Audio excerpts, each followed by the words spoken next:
de Marcos, capítulo de número 9. Marcos, capítulo 9. Pode deixar só esse texto assim. Eu vou fazer a leitura inteira, porque era muito grande o texto para colocar no slide.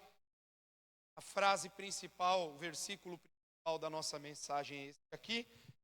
A gente já vai chegar nele, mas eu quero fazer a leitura do versículo 14 até o versículo 9. Diz assim a palavra do Senhor: Quando eles se aproximaram dos outros discípulos, viram numerosa multidão ao redor deles e os escribas discutindo com eles. E logo toda a multidão, ao ver Jesus, ficou surpresa e, correndo até ele, o saudava. Então Jesus perguntou: O que é que vocês estão discutindo com eles? E um do meio da multidão respondeu: Mestre, eu trouxe até o Senhor o meu filho, que está possuído de um espírito mudo. E este, sempre que se apossa dele, lança-o por terra e ele espuma, range os dentes, vai definhando. Pedi aos seus discípulos que o expulsassem, mas eles não deram. Então Jesus exclamou: Ó geração incrédula, até quando estarei com vocês? Até quando terei de suportá-los? Tragam o menino até aqui. Eles o trouxeram. Quando ele viu Jesus, o espírito imediatamente agitou o menino com violência, e caindo ele por terra, revolvia-se espumando. Jesus perguntou ao pai do menino: Há quanto tempo isso está acontecendo com ele? O pai respondeu: Desde a infância. Muitas vezes o tem lançado no fogo e na água para o matar. Mas, se o Senhor pode fazer alguma coisa, tenha compaixão de nós e ajude-nos. Ao que Jesus respondeu: Se o Senhor pode, tudo é possível ao que crê. E imediatamente o pai do menino exclamou: Eu creio, ajuda-me na minha falta de fé. Vendo Jesus que muita gente estava se reunindo, repreendeu o espírito imundo, dizendo-lhe: Espírito mudo e surdo, eu ordeno a você, saia desse menino e nunca mais entre nele. E ele, gritando e agitando-o muito, saiu, deixando-o se estivesse morto, a ponto de dizer: morreu. Mas Jesus, tomando-o pela mão, o ergueu, ele se levantou. E quando Jesus entrou na casa, os seus discípulos lhe perguntaram em particular: Por que não pudemos expulsá-lo? Jesus respondeu: Esse tipo de espírito só pode ser expulso por meio de oração.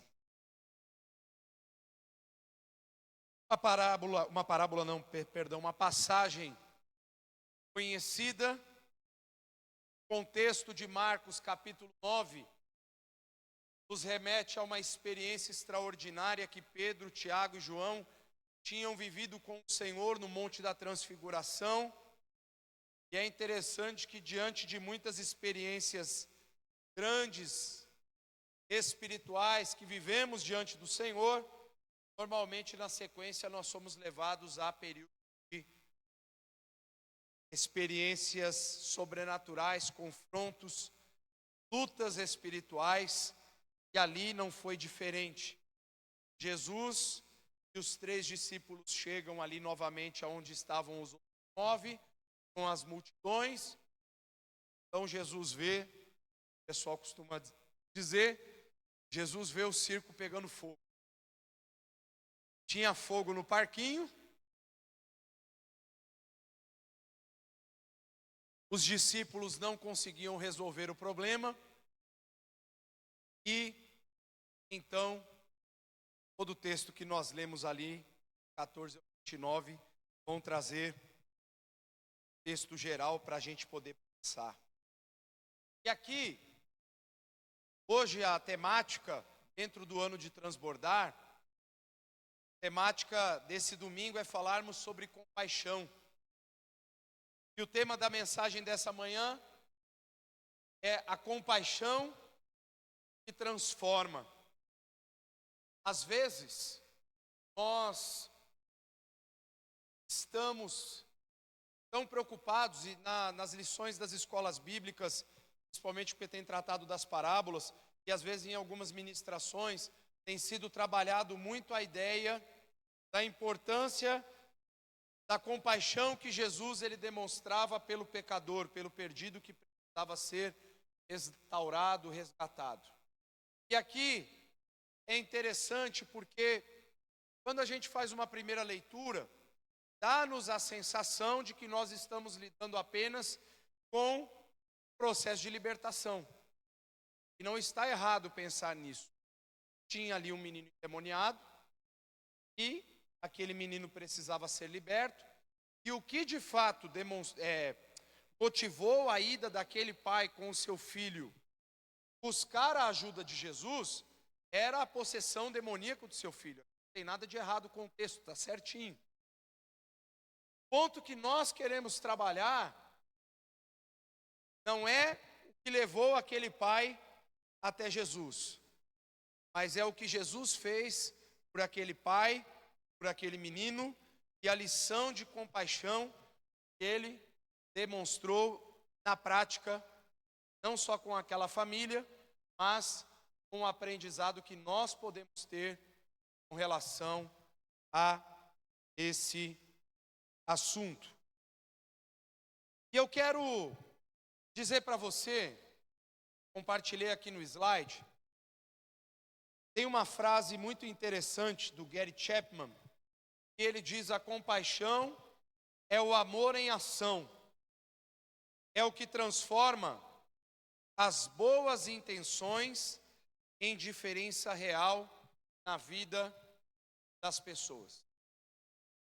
A compaixão é o amor em ação, é o que transforma boas intenções em diferença real na vida das pessoas. Olha só que interessante. O texto aqui do Evangelho de Marcos, ele vai nos trazer um contexto de um pai desesperado, e não seria diferente. Se a gente parar para pensar na situação que aquele pai estava enfrentando, qualquer pai ou mãe, ao ver o seu filho passando por um problema do tamanho do seu filho ali, do filho desse homem que nós estamos vendo no texto, nós não veríamos muito diferente. Nós buscaríamos qualquer solução para resolver o problema. Nós buscaríamos qualquer alternativa possível para resolver o problema do nosso filho. E olha que interessante, aquele homem estava buscando no lugar certo, possivelmente com as pessoas certas. Por que eu digo possivelmente? Porque Jesus deveria ser bem representado pelos seus discípulos, ou assim deveria ser. Em outro momento, Jesus havia dado autoridade já para que os discípulos também, num outro contexto, fossem orar pelas pessoas e anunciar o reino de Deus. Qual é a grande frustração daquele pai?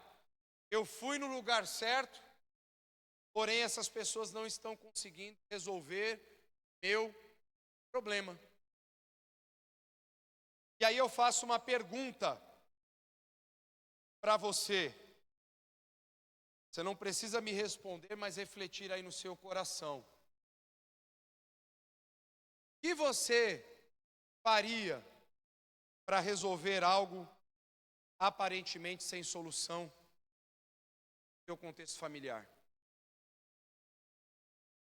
Até onde você iria para resolver a situação sem solução? Até onde você buscaria de fato para ter o seu problema resolvido? E eu quero dizer para você algumas coisas. A lição que Jesus nos traz, ela é interessante porque Jesus ele não está preocupado com o problema. Ele não se preocupa em resolver problemas. Ele pode resolver. A questão principal de Jesus, com todas as pessoas que o cercavam, era se de fato a mensagem que ele tinha para transmitir chegaria da maneira como precisava chegar no coração daquelas pessoas. E aí eu quero dizer para você algumas questões aqui, que a compaixão de Jesus se revela, pelo menos nesse texto, em 3 dimensões diferentes, que são importantes para a gente aprender. A primeira delas, a compaixão que enxerga além da superfície. A compaixão que enxerga além da superfície. O que é isso?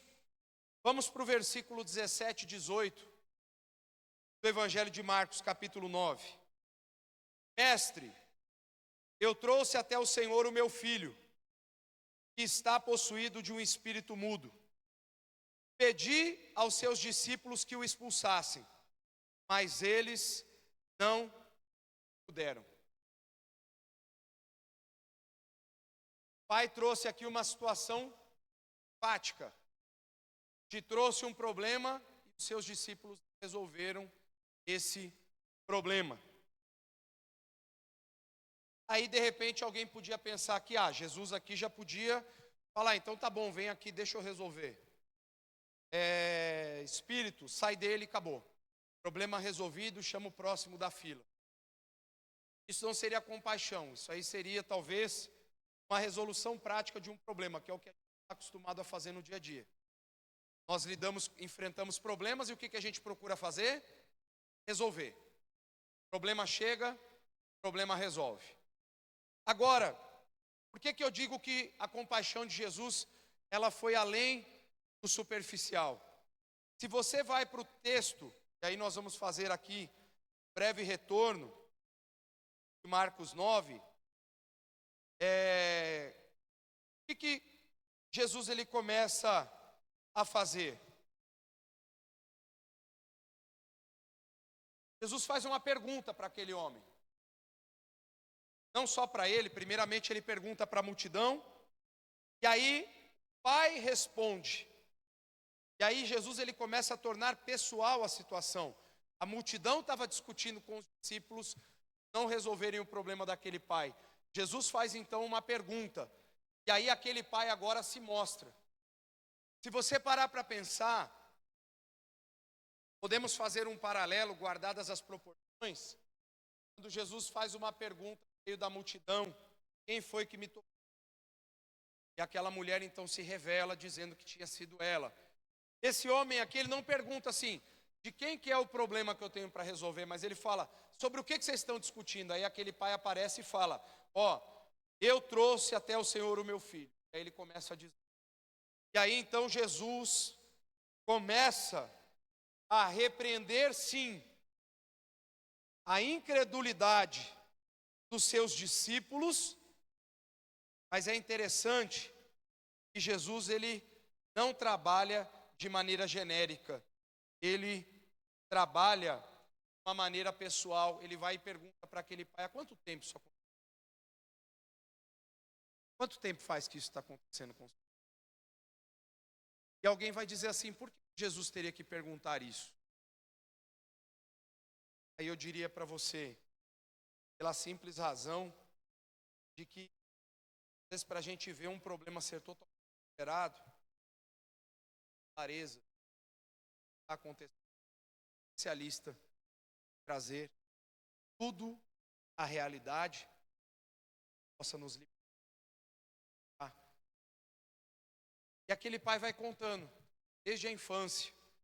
Isso aqui, inclusive, tornou uma grande realidade. Antigamente se pregava que criança era totalmente pura, tinha pecado. E aí eu pergunto para você, teólogo de meia tigela, como é que o demônio pegou a criança então? Só assim, que não quer dizer nada. Mas aonde fica a tua teologia de que criança é pura e não tem pecado? Da onde? Da Bíblia não foi, porque na Bíblia não está escrito. Pelo contrário, Salmo 51, o que Davi vai dizer? Em pecado concebeu minha mãe. É diferente que, eu vou dizer o nome porque já faz tempo que está na mídia, da estupidez que o Marcos Feliciano pregava, dizendo que a mãe de Davi tinha traído Jessé e por isso escreveu o Salmo dizendo que o pecado ele foi concebido, faltou um pouco de interpretação bíblica, porque todos nós nascemos em pecado, porque a nossa raiz é pecaminosa.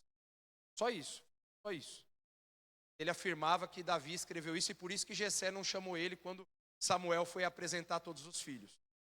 Quando Jessé foi apresentar todos os filhos a Samuel. Tamanha é o erro de interpretação bíblica. Não tenho nada contra esse pregador, sendo que ele fez uma grande desserviço quando ele pregou por anos sobre isso. Quanta gente que não acreditou porque tinha nascido em pecado, a vida estava miserável. Não, nasceu em pecado assim como você. Porque todo mundo que nasce da natureza de Adão tem a sua natureza pecaminosa. E aqui é interessante porque a natureza pecaminosa daquela criança, assim como a nossa, nós precisamos de processo de cura, dependendo da idade. Porque se não parece, só na fase adulta a gente precisa conhecer Jesus. Na verdade, desde os passos, o evangelho precisa ser apresentado às crianças. E, se não fosse assim, o evangelho não traria tanto em Lucas 8 quanto em Marcos capítulo 10, versículo 13. E as pessoas traziam Jesus para que ele tocasse nela, abençoasse, tinha as crianças para mim, não porque elas é o. E a garantia do reino não era a sua idade, era a simplicidade do seu coração. Jesus queria restaurar não só a condição de saúde física e espiritual daquele menino, ele queria também curar o coração daquele pai que estava ferido. Então a compaixão de Jesus, ela vai além da casca, ela vai além da superfície. Jesus, quando vai tratar alguma questão da nossa vida, ele se aprofunda em todas as áreas que nós necessitamos. A verdadeira compaixão, ela começa com um olhar que penetra além das aparências. Jesus, ele não se deteve na discussão teológica da multidão. Porque se assim fosse, não teria parado para conversar com aquele. A ação de Jesus não era fazer um embate teológico com os fariseus, mestres da lei, todos aqueles que questionavam a falta de capacidade de cura e libertação dos discípulos. Jesus estava mais preocupado com as vidas que estavam se apresentando ali diante dele, precisavam de ajuda. E eu te pergunto, e é óbvio, é mais fácil a gente tentar às vezes achar uma resposta teológica para aquilo que a gente desconhece. Brinquei com a Evelyn um tempo atrás, né, que é menino, né, e aí eu tinha dito para ela, olha, vai ser uma menina, mas se você duvidar, vem menino. Aí ela veio falar, pastor, é um menino. Eu falei, tá vendo? Porque e a gente brincando, obviamente. Mas tem muitos lugares que isso é levado a sério. E é dito que uma coisa vai acontecer na sua vida, ou da confiança, inclusive, dada um pouco aqui na aula da escola. Para quem ouviu, ação positiva, ela é muito adepta da turma da prosperidade, que você vai determinar com a tua palavra, você vai declarar, e o que você vai declarar vai acontecer. E a gente sabe que a palavra de Deus, ela não diz isso. Não é desse jeito. Não é tudo que a gente diz e determina que vai acontecer. A não ser que Deus te dê uma palavra de revelação, uma palavra profética. Você profira essa palavra da parte do próprio Deus, aí de fato isso vai se cumprir, é o próprio Deus que está falando. Mas não vai acontecer qualquer coisa porque você está dizendo. Ah, porque eu sou um arauto de Deus, eu sou embaixador de Deus. Desculpa, isso não vai acontecer. Não é desse jeito. Não é desse jeito. E eu quero dizer para você uma coisa. Quando Deus estabelece uma palavra, transformação, de mudança, para que nós a proclamemos para quem precisa ouvir, nós vamos ter clareza de uma coisa. Nós vamos precisar estar totalmente afastados das distrações para termos a clareza necessária para proferir somente a palavra que Deus está nos mandando. Se Jesus começasse a discutir questões ali, por que curaram, por que curaram, por que não aconteceu, por que as coisas estavam daquele jeito, Jesus não ia chegar no objetivo principal, que era tratar o coração, a fé e a saúde espiritual e daquele menino, daquele pai. Ou seja, o diabo é especialista em nos colocar distrações. Atenção, que tudo que está acontecendo à nossa volta é de Deus. Compartilhei com alguns irmãos essa semana, né, que veio ao coração num tempo de oração em conjunto, a parábola que Jesus fala, um inimigo foi lá e lançou a semente. E toda vez que a gente está progredindo, o que o adversário faz? Ele não passa com um trator, só joga pequenas sementes para às vezes tentar atrapalhar aquilo que Deus está querendo fazer. Então nós temos que ter discernimento, e é o que Jesus mais tinha. Ele não se detinha ao problema, ele olhava para aquilo que o Pai queria que ele realizasse de uma maneira extraordinária. Segundo, a compaixão que desperta e fortalece a fé. Jesus trabalhou primeiramente num coração ferido de um pai desgostoso com a vida, que via seu filho sofrendo desde a infância. Jesus trabalhou na libertação de um menino que vivia possuído por um espírito maligno.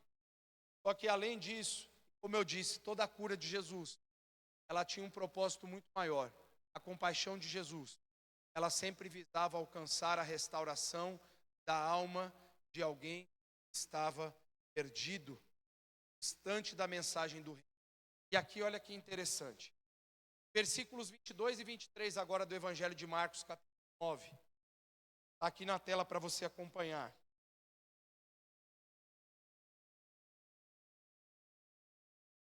Vamos ler juntos? 1, 2, 3. Se o Senhor...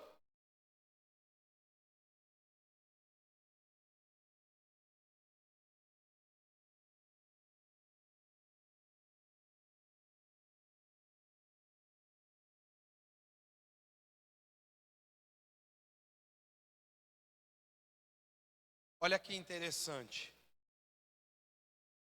Uma das doutrinas é a fé inabalável, ou a fé que contempla o sobrenatural, está aqui. Olha como Jesus ensina. E diz que tudo é possível ao que crê. Ele diz que Deus vai fazer tudo que você pede. Pastor, você errou agora. Evangelho de João. Pois todo o que pede, recebe. Não é isso? E todo o que bate, encontra. E o que ele diz um pouco lá para frente? Pois tudo o que vocês pedirem ao meu Pai, segundo a sua vontade, lhe será concedido. Errei coisa nenhuma. Deu o texto inteiro, aí você vai entender por que Jesus falou tudo que você pedir vai ser dado. Se você pedir de acordo com Deus, de fato vai ser concedido. Mas nunca disse na Bíblia, você pedir de acordo com a tua própria vontade, vai ser concedido. Nunca você vai encontrar esse texto. Ah não, pastor, eu encontro sim. Aí você hoje vou dar um Pelé em você. Salmo 37. Agrada-te do Senhor e Ele satisfará os desejos do teu coração. Sim, e lê o próximo versículo. Pega o teu caminho ao Senhor, confia nele, o mais Ele fará. Aí eu digo para você, se toda a sua vida, o seu coração, os teus planos, os teus sonhos, os teus desejos estiverem 100% rendidos aos pés do Senhor, Ele vai dar tudo o que você quiser. Aí eu te pergunto, está 100% no altar dele? Difícil, hein? Percebe que uma vida totalmente entregue tem tudo de Deus. Mas eu te pergunto, está tudo entregue? Ou algumas coisas você está no controle? Então veja que não é bem assim. Leia sempre o contexto e o que o verbo significa. Se agradar do Senhor, fazer totalmente a vontade dEle. Ter uma vida que totalmente o agrade. Eu consigo fazer isso todo dia? Então calma, respira. Se eu não consigo todo dia fazer isso, significa dizer que eu não tenho a esse acesso todo pensando, o que eu pedir vai acontecer. Calma, respira. Tudo o que você pedir, toda a vontade de Deus, estiver alinhado aos propósitos que Deus tem para a tua vida e que inclusive você não conhece, vão se cumprir. Isso é óbvio. Deus tem planos de paz para cumprir na nossa vida, mas Ele não tem compromisso com o desejo das nossas próprias vontades. E aí quem está dizendo isso sou eu. Tiago, irmão do Senhor, vai dizer na sua carta: vocês pedem e não recebem porque pedem mal. Vocês pedem apenas para satisfazer as suas próprias vontades. Está escrito na Bíblia. Isso derruba a teologia da confissão positiva. É um texto. E por que ele é importante? Porque Jesus não está preocupado em fazer tudo o que a gente pede. Ele está preocupado em restaurar a nossa fé, nosso coração nele. Porque na vida, nem tudo que nós vamos pedir vai receber. Você tem que ser disso. Você quer começar a receber coisas de Deus e viver uma vida de dependência? Entenda que Ele não tem obrigação nenhuma. Não é seu mordomo, não é seu vassalo, não é seu empregado. É Deus. Quando você se coloca diante dele, eu também, você deveria estar com uma posição diferente. Temor, dependência. Indo para ouvir a voz dele. E aceitar o que ele tem. Não aquilo que você tem. A compaixão que desperta e fortalece a fé é aquela que está mais focada em transformar o meu coração na maneira como Deus quer que eu creia. Deus está nos moldando para que a gente aprenda a crer da maneira que Ele quer que nós creiamos. Hoje em dia, o Adriano falou isso ontem nos casais, a relação está muito complicada. Então, se essa igreja não prega o que eu gosto, eu vou na outra igreja. Se esse pastor não faz as coisas que eu acho que ele tem que fazer, eu vou procurar outro pastor. Se o estacionamento dessa igreja não me atende bem, eu vou numa igreja que tem um estacionamento melhor. Se o banheiro, se a igreja não está confortável, climatizada, eu vou numa outra igreja. Irmão, a preocupação de Jesus sempre foi gerar um despertamento. Quando você crê de verdade, vou te dar a real como batata costura. A questão não é o ambiente físico que você se encontra. É a situação espiritual que Deus dá no seu coração, para que você seja em Deus, sua aquele manifestação. A gente está preocupado com a história que Deus está preocupado em trabalhar nossa estrutura. É lógico que é legal ter um ar-condicionado, sem pecado nenhum.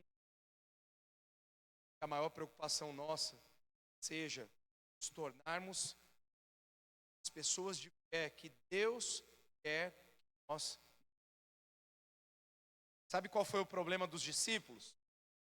Quem sabe eles entraram no piloto automático da fé. Jesus sempre resolve. Nós estamos sempre com Jesus. Logo, mesmo que Jesus não esteja, é só a gente fazer o que Jesus faz que dá tudo certo. Só que não. Quando os 9 se depararam com uma situação que eles já tinham visto antes, seguiram. Pastor, mas eu peguei um erro seu hoje, hein? Vou falar para você depois do culto. Você não leu no final do texto que esse tipo de demônio, de espírito, só sai com oração e jejum. Que a versão da Bíblia que eu leio, ela traz apenas o que os melhores manuscritos trazem. Se a tua versão traz e jejum e tiver em chetes, é que alguns poucos manuscritos vão trazer essa palavra. Os mais antigos e fidedignos não trazem. Mas você quer dizer que eu não preciso jejuar para expulsar demônio? Vou dizer para você uma coisa, se for baseado nesse texto, eu diria que você não deveria. O jejum tem a ver com a sua aproximação diante de Deus. E eu não estou dizendo que você não deva jejuar para buscar mais a Deus, não é nada disso. Às vezes a gente pega um texto ali, está entre colchetes e faz uma doutrina. Calma, respira. Talvez você vai encontrar outros textos que vão fortalecer essa ideia. Se você for nas cartas paulinas, fortalecer muito o dito de Paulo, ele vai dizer que a batalha espiritual, ela é vencida, Efésios capítulo 6, eu acho que é o 18 em diante. E com todo jejum, propósito, campanha, não é isso que diz? E com toda a oração e súplica, para que vocês estejam fortes para resistir o dia mau. Tá? Oração. Porque o jejum tem a ver com uma relação pessoal. E a oração também, ela é pessoal, mas obviamente a oração é sim uma ferramenta que se estende ao próximo quando nós estamos nesta relação que você cultiva a oração, você administra sobre uma pessoa que está enferma, uma pessoa que está possessa, e a oração em si acontece. Eu não vou ministrar jejuns. A oração. Com isso eu não estou criando a teologia agora do anti-jejum. Dizendo para você que esse texto ensina o despertamento da fé, é um processo contínuo de oração. Da onde eu tiro essa ideia? Porque Jesus disse, geração de meninos maus. Não, ó geração incrédula. Ou seja, ele estava dizendo que os discípulos eram incrédulos naquele momento. Eu quero dizer para vocês que muitas vezes dificulta o nosso despertamento espiritual é a nossa postura, e eu vou dizer postura porque é o seguinte, nem todo dia a gente é assim, é a nossa postura de incredulidade sobre alguma coisa. Quantas vezes você já se deparou com a seguinte frase, eu acho que isso aí não vai dar certo. Eu sei que você nunca falou essa frase, nunca pensou ela. Eu acho que isso aí vai dar errado. Ah, pastor, mas isso aí é moderação, é maturidade espiritual que eu já aprendi. Calma. Estou falando isso para um pedreiro que sabe que se ele não fizer um bom fundamento, vai dar errado a parede e ela vai cair. Não. Também não estou dizendo para o engenheiro que o fato dele não ter feito, não fazer um cálculo ali não seja importante, porque o que importa é ter fé. Não é de profissão e de questão técnica. Estou falando de questões. Coisas que o Senhor vai estar ministrando na tua vida e você vai tentar estabelecer parâmetros técnicos, lógicos, para explicar uma coisa que é espiritual. Aí vai dar errado. Porque a incredulidade, ela se manifesta toda tentativa de explicar. Toda vez que eu tento dar explicação para quem, acaba incorrendo risco de sermos crédulos.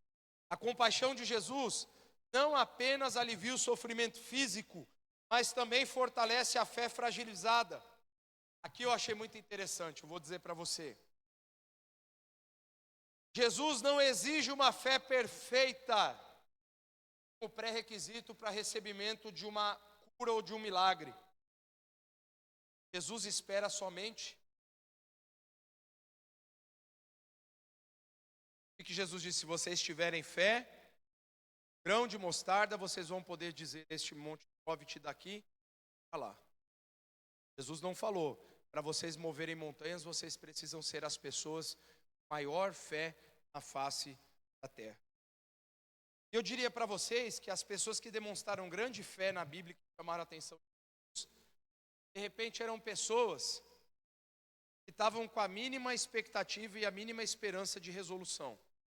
A mulher Ciro-fenícia, que a sua origem grega, de cultura grega, ver naquela ideia de superioridade, ela chegou no ponto da humilhação de eu estou esperando qualquer coisa que já está bom. Eu não tenho muita coisa. Jesus enalteceu o que? Ele disse que era o que a fé dela? Grande. Se você pegar o centurião, ele disse assim, porque a gente pensa assim, não, é que ele tinha muita fé. Na verdade, dá para quantificar a fé dele pela nossa ideia do que ele fez. Só Jesus podia mensurar isso. Na verdade, ele se sentiu uma pessoa tão indigna, tão pequena.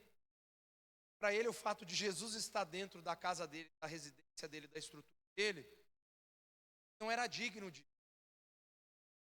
Então, quando ele se esvazia totalmente da sua posição, da sua condição de que precisava ser diante da verdade, Jesus enaltece exatamente a fé dele se tornou. Eu não estou aqui agora dizendo, tá vendo? Então, essas pessoas de fé, eu utilizo.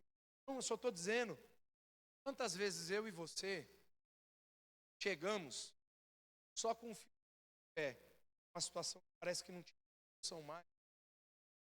Só que a questão não foi o tamanho da fé que a gente tinha, sim o tamanho.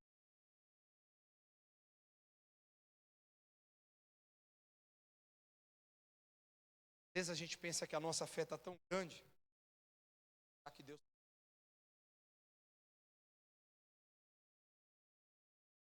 quebra, se esvazia, se prostra.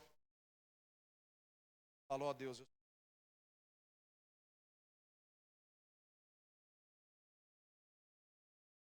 sei que o Senhor, essa fé pequena, chata,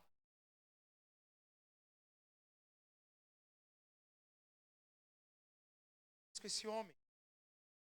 Se você olhar, começa a trabalhar até com a maneira como aquele homem cria, porque ele falou assim, olha, eu creio. E a sequência desse texto vai demonstrar. Aquele pai diz, não, eu acredito. Em seguida, aquele pai diz, que aparentemente alguém vai fazer uma análise aqui e vai dizer, ele tem um transtorno bipolar.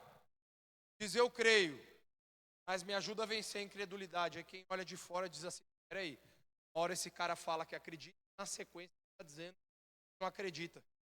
Porque não é que ele não acredita tanto. O que é um ponto interessante? Incredulidade é pouca fé, o significado mais próximo? O que vocês me dizem? Quem me ajuda?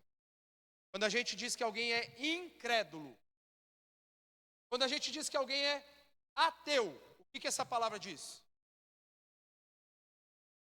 Ele nega a existência de uma divindade. Quando alguém diz essa pessoa é crédula, acredita. Quando ela é incrédula, ela não crê.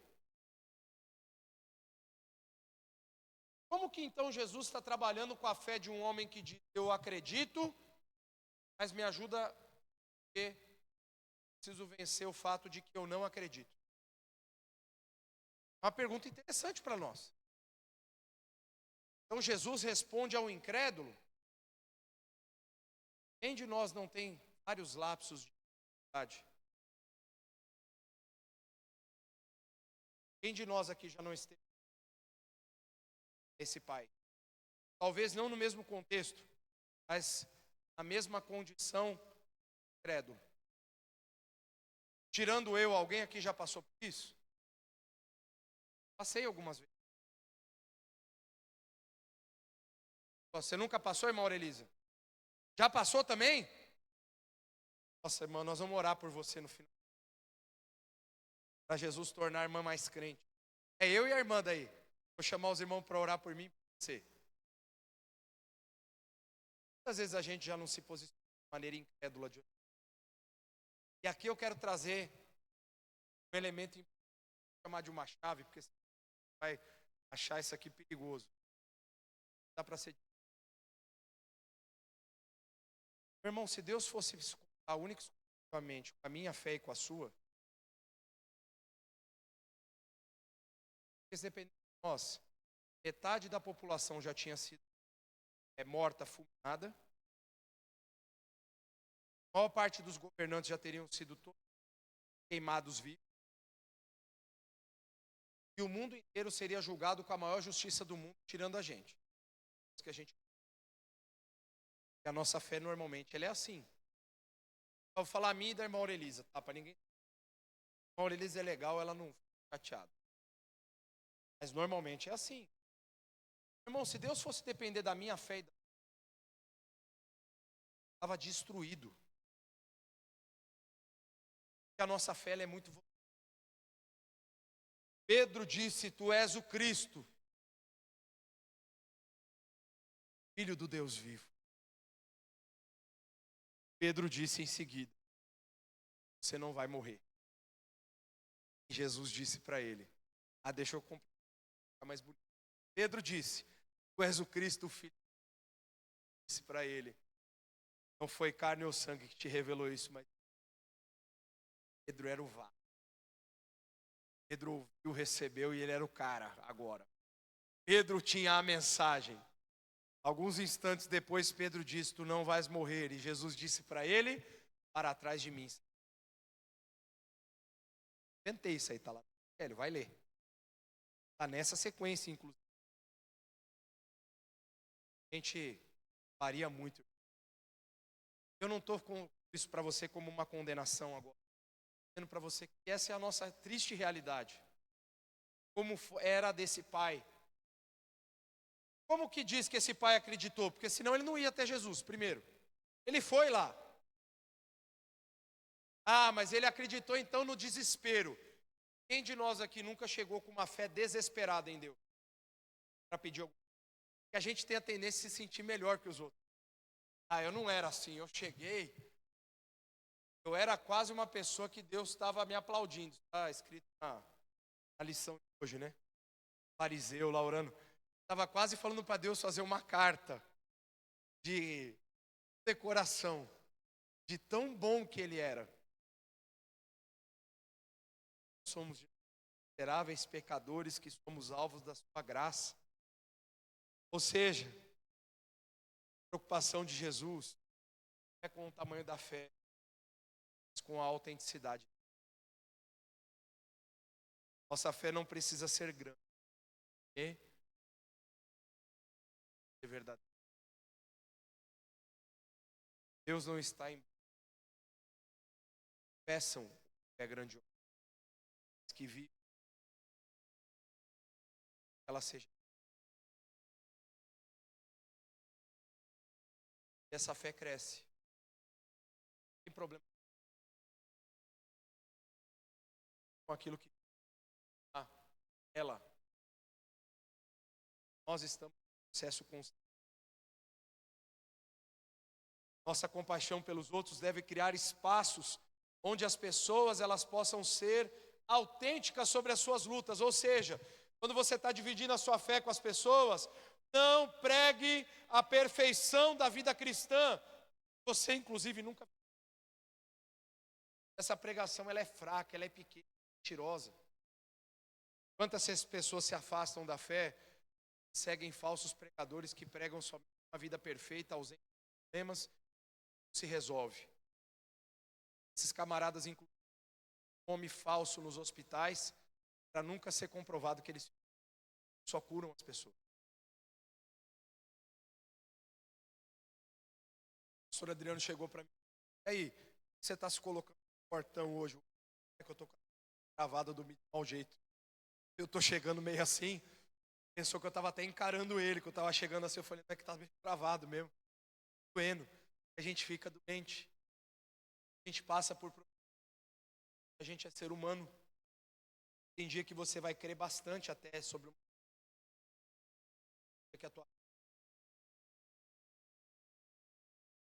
tamanho da...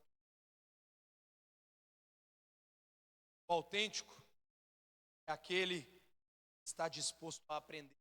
Chega no... essa compaixão de Jesus. Uma compaixão que restaura, ensina. Olha que interessante, versículo 7 do capítulo de Marcos. Jesus, tomando-o pela mão, o ergueu. Outra coisa que com espetáculo. Possivelmente, você viu rápido. Falo que essa é a minha prática, eu não certo. Uma pessoa fica endemoniada quando eu estou orando por alguém. Dificilmente a igreja vai perceber essa manifestação. Ela não precisa ser show. As pessoas veem que o demônio serve para uma coisa só quando ele aparece: ser expulso no nome. Está tentando entender as razões pelas quais ele é escrito. Caiu. está condenado para roubar, matar e destruir. Serve. Você não precisa entender. Precisa fazer o que Jesus fazia. Sai dele. Por que eu estou dizendo? O que Jesus fez? Sua mão.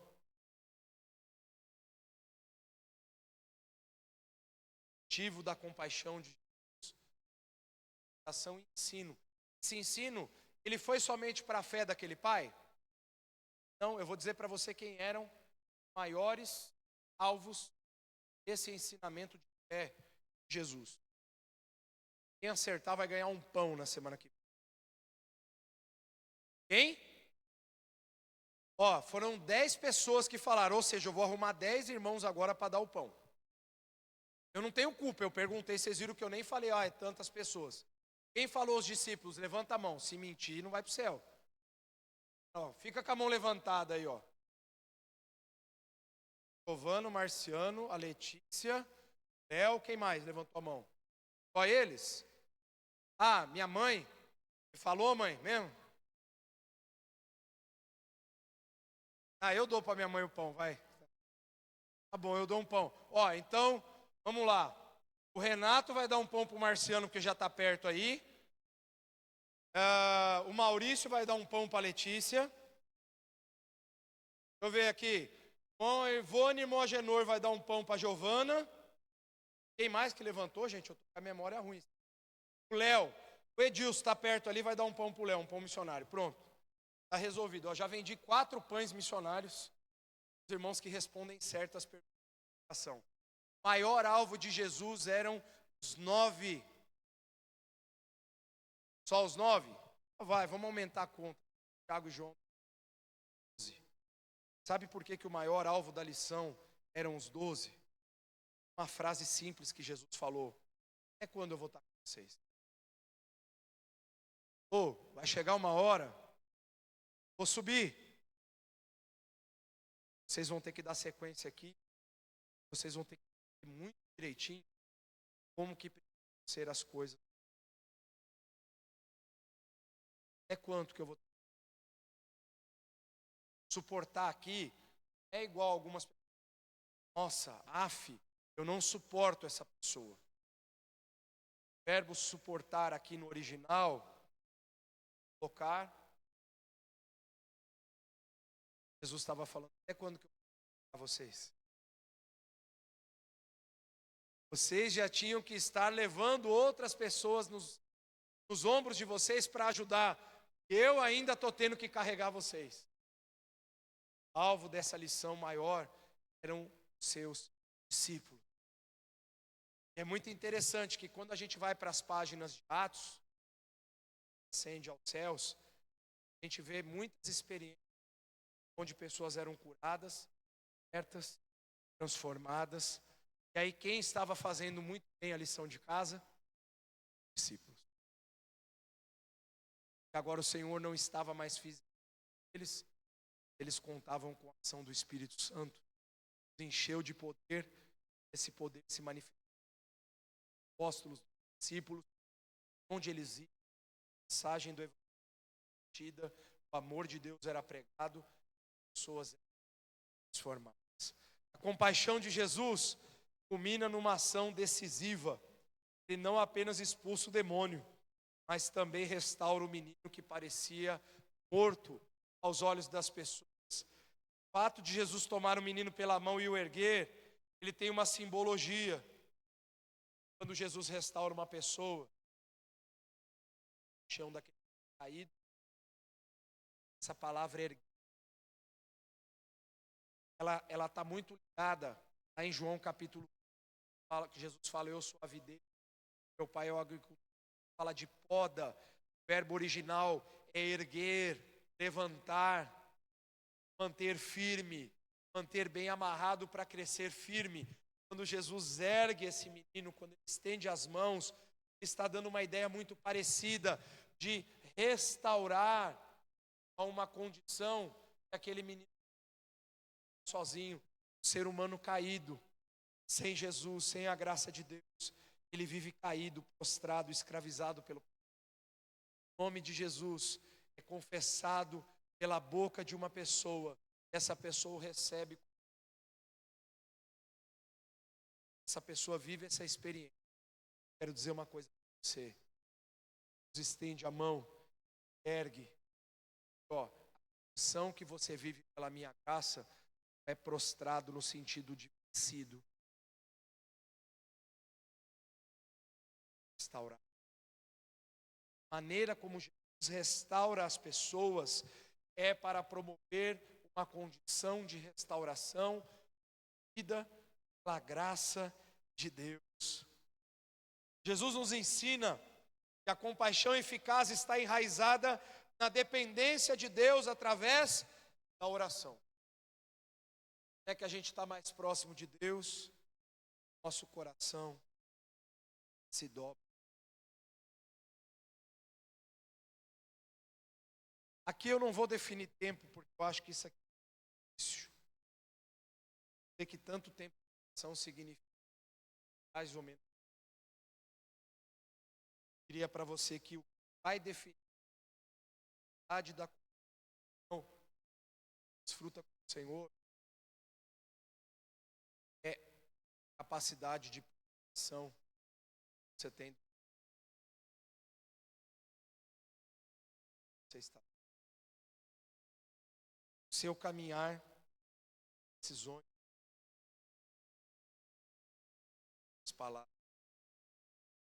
O seu coração está erguido pela graça e prostrado aos pés. Está fortalecido por você mesmo. Eu e o seu coração estão prostrados na erguidos sim pela graça de Deus. Sim, nós podemos. Extraordinário. Para concluir,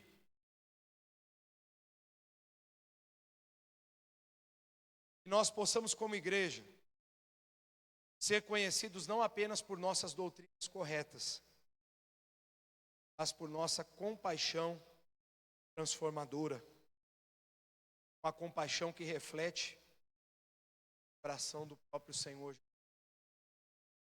Está aqui na tela, mas Jesus disse isso. Marcos 9:20, para aquele pai, tudo é possível aqui. Eu quero convidar você nesse momento a fechar os teus olhos.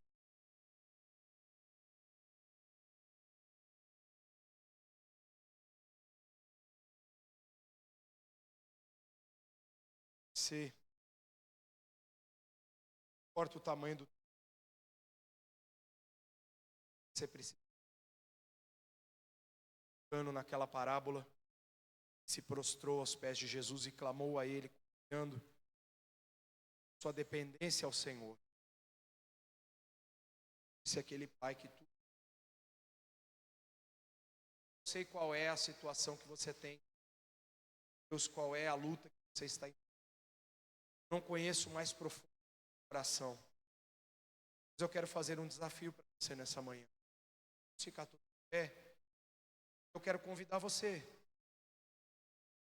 Se existe algo pelo qual o Senhor precisa estender as mãos sobre a tua vida, um ato de compaixão, de transformação, o que você precisa fazer diante do Senhor nessa manhã? Se render aos pés. Eu quero convidar você a fazer isso. Você quer que a gente ore junto com você nessa manhã? Você quer que a gente clame ao Senhor pela sua vida, pelas situações que estão postas diante de você? Não sei quais são os maiores desafios que você está vivendo. Sei que o Senhor é bom, Ele pode fazer algo sempre extraordinário. Supera as nossas expectativas. Ele pode fazer o que você não pode. Mas você precisa fazer aquilo que Ele espera que você faça. Tudo é possível àquele que crê. Contanto que seja genuína a sua fé, não importando o tamanho dela. Eu quero convidar você a sair do seu lugar e vir aqui à frente e clamar ao Senhor. não sei qual é a tua limitação. A questão é a sua fé nele. Ela não precisa ser grande, ela tem que ser genuína. Deus não precisa de uma fé grande para fazer alguma coisa. Ele só quer que a gente creia. Porque Ele já disse que tudo é possível quem crê. Talvez você já tenha perdido as esperanças em algum momento. Talvez você já tenha dito, acho que isso aqui eu não vou conseguir. Eu quero dizer para você, tudo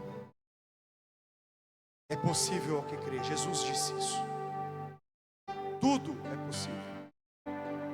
Não é algumas coisas. Não são algumas questões. Tudo é possível àquele que crê. As limitações podem estar em nós, mas elas não estão com Deus, porque Ele é todo poderoso. E nós clamamos com fé aquele que tudo pode.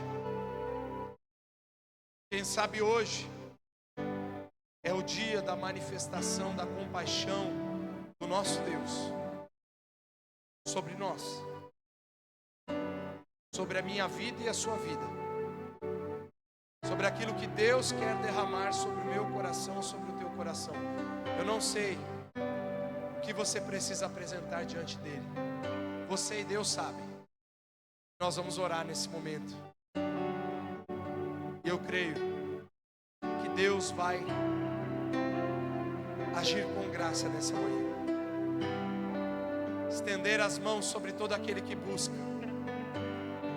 Confie no Senhor. Entregue o teu caminho ao Senhor.